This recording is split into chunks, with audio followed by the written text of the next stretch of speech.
Asei chapter 19.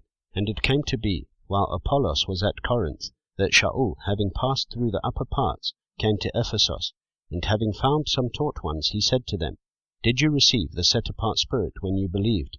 And they said to him, No, we have not even heard that there is a set-apart Spirit.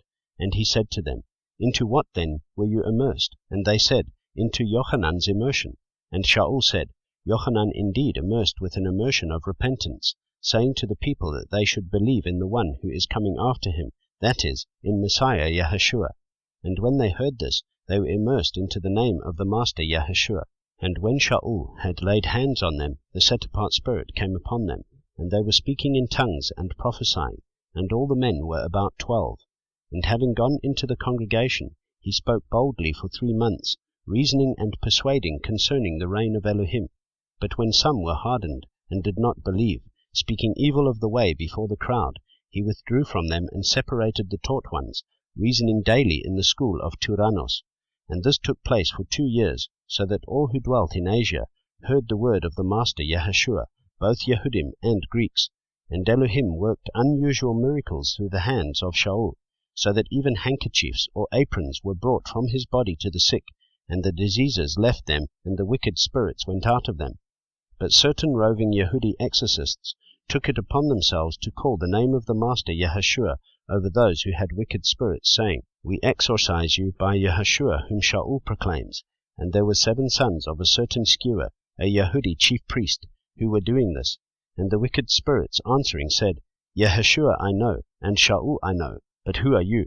And the man in whom the wicked spirit was leaped on them, overpowered them, and prevailed against them, so that they fled out of that house naked and wounded.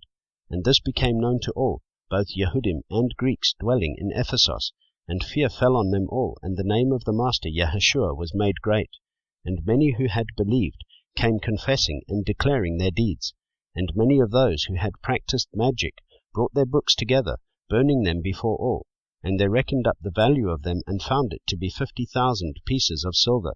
So the word of the Master was growing mightily and prevailing.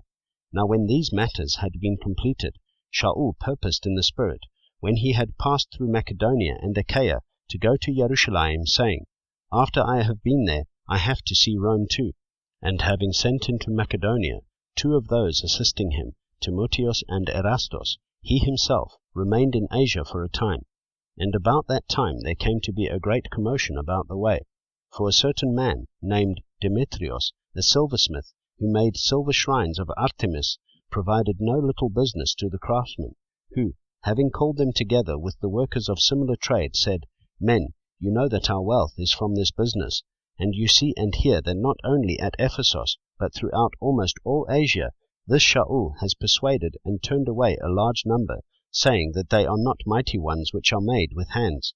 And not only is this trade of ours in danger of coming to rejection, but also that the temple of the great female mighty one Artemis, whom all Asia and the world worship, shall be regarded as worthless, and her greatness diminished. And having heard this, they were filled with rage, and cried out, saying, Great is Artemis of the Ephesians. And the entire city was filled with confusion.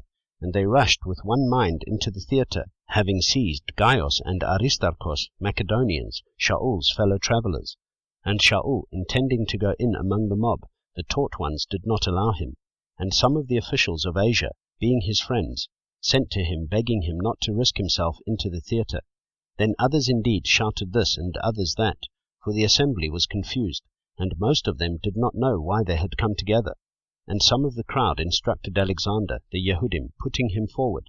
And Alexander motioned with his hand, and wished to make his defense to the people. But having recognized that he was a Yehudi, all with one voice cried out for about 2 hours, Great is Artemis of the Ephesians. And the city clerk, having calmed the crowd, said, Men of Ephesus, what man is there who does not know that the city of the Ephesians is the guardian of the temple of the great female mighty one Artemis, and of that which fell down from Zeus? Therefore, if these matters are undeniable, you need to be calm, and do not act rashly, for you have brought these men here who are neither temple robbers, nor speaking evil of your female mighty one. If truly then Demetrius and his fellow craftsmen have a case against anyone, the courts are open, and there are proconsuls. Let them accuse one another. And if you have any further complaint, it shall be settled in the regular assembly, for we are in danger of being accused of riot concerning today, there being no reason which we could give to give account for this disorderly gathering. And having said this, he dismissed the assembly.